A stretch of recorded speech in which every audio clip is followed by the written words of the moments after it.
మనలో చాలామంది స్త్రీలు బయటికి బాగానే ఉన్నాను అని చెప్తున్నా మనసు లోపల ఎక్కడో ఏదో తెలియని వెలితి. వాటికి కారణం నిద్ర పట్టకపోవడం, డిప్రెషన్, మనసు లోతుల్లో ఉన్నటువంటి గాయాలు, బాధలు. ఇవన్నీ కేవలం మన బ్రెయిన్లో వచ్చేటటువంటి సమస్యలు మాత్రమే కాదు, అవి మన మనస్సు, ఆత్మ, భావాల యొక్క సమ్మేళనం.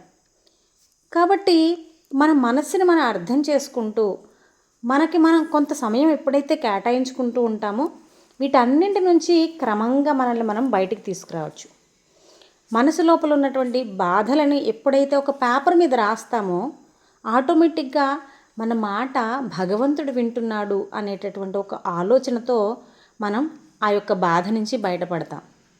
ఎప్పుడైతే భగవద్గీతలోని ఒక శ్లోకం చదువుతామో భగవంతుడు మనతో డైరెక్ట్గా మాట్లాడుతున్నటువంటి కనెక్షన్ మనకు వస్తుంది. తద్వారా మనల్ని మనం హీల్ చేసుకోవచ్చు. మరి అటువంటి భగవద్గీతను మీరు కూడా నేర్చుకోవాలనుకుంటున్నారా? మీ లోపల ఉన్నటువంటి డిప్రెషన్ని తగ్గించుకోవాలని అనుకుంటున్నారా? నాతో కలిసి జర్నీ చేయండి. నేను మీ Soujanya, spiritual wellness coach and Sanskrit tutor.